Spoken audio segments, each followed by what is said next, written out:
بسم الله الرحمن الرحيم. اللهم صل وبارك على سيدنا محمد صلاة عبد قلت حيلته ورسول الله وسيلته، فرج عنا ما نحن فيه بسر بسم الله الرحمن الرحيم. الزمالك يتغلب على الجونة 4-1.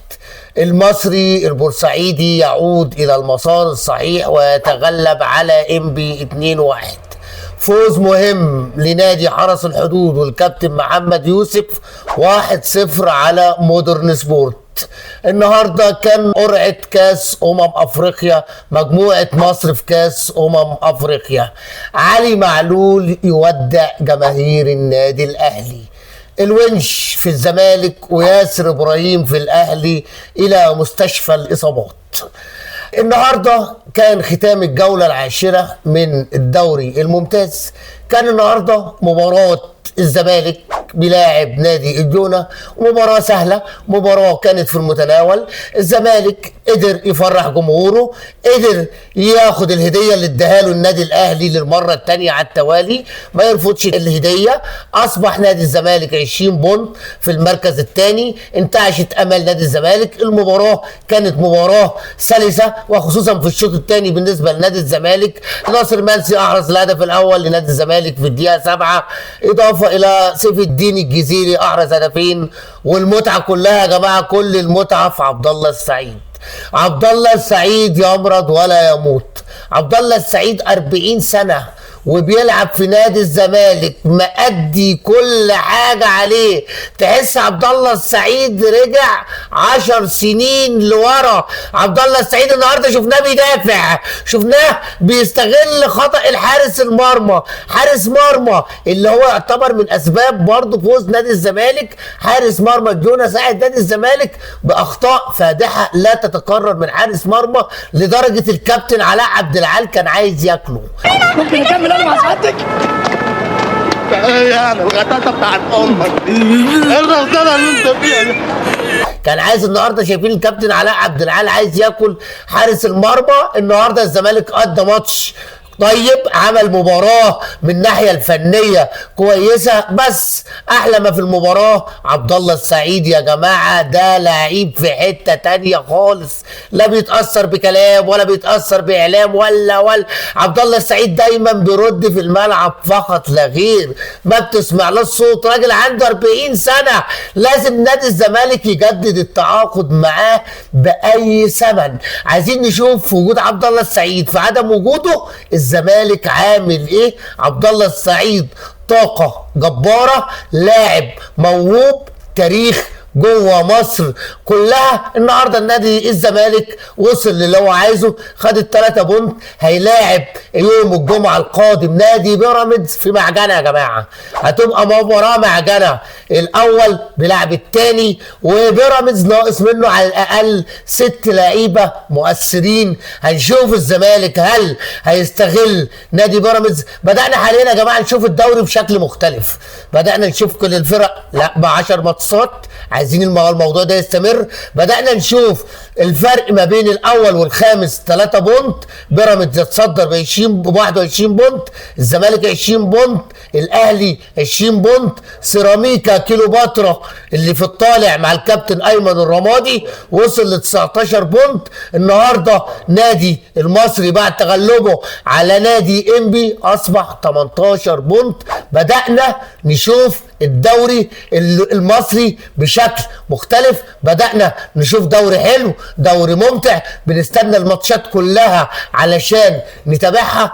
النهارده برضو عايزين نتكلم شوية عن كاس افريقيا. النهارده كانت القرعة بتاعت افريقيا، البطولة القادمة اللي هتقام في دولة المغرب. النهارده القرعة ظهرت يا جماعة، ومصر وقعت مع زيمبابوي وجنوب افريقيا وانجولا. مصر ان شاء الله هتلاعب زيمبابوي يوم 22/12، جنوب افريقيا 26/12، وانجولا 29/12. نتمنى التوفيق للمنتخب المصري، ربنا يوفق كابتن حسام حسن في البطولة دي. لو ربنا كرم هيعمل تاريخ، وصلاح هيعمل تاريخ ياخد بيه احسن لاعب البلندور، احسن لاعب في العالم. دي امنية كل مصري يشوف محمد صلاح كده. احنا النهاردة يا جماعة وكيل علي معلول نزل بوست مفاجأة، حاجة لا تخطر على عقل أهلاوي لما يقول لك احنا بنرفع الحرج عن النادي الأهلي وعلي معلول هيمشي من النادي الأهلي. أنا بعتبر إن الأهرامات تمشي من مصر. لو علي معلول هيمشي من النادي الأهلي يبقى الأهرامات تمشي من مصر. سلام. مش هشوفك تاني. يصير حي الله.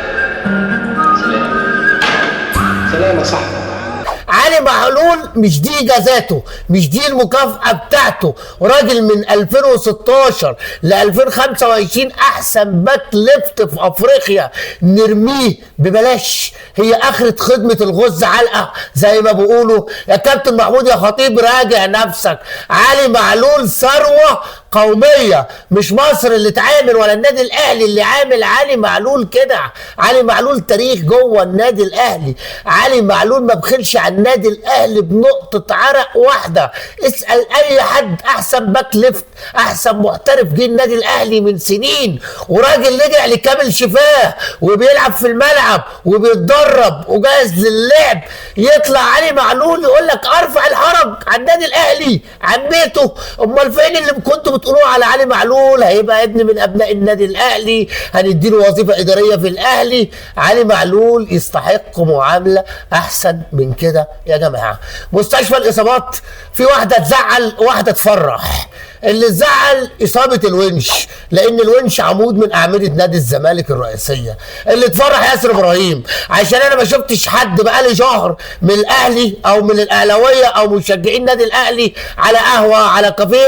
ياسر إبراهيم ده مستواه زي الزفت يا جماعة، من الآخر ما يزعلش عليه، هيوفر مكان لغيره عشان ندي النادي الأهلي ومشجعين يدوا باور للنادي الأهلي أكتر من كده. النهارده برضو يا جماعة المفاجأة والقنبلة والحاجة اللي صحينا من النوم لقيناها حلوة، تريزيجيه في النادي الأهلي لمدة 5 مواسم.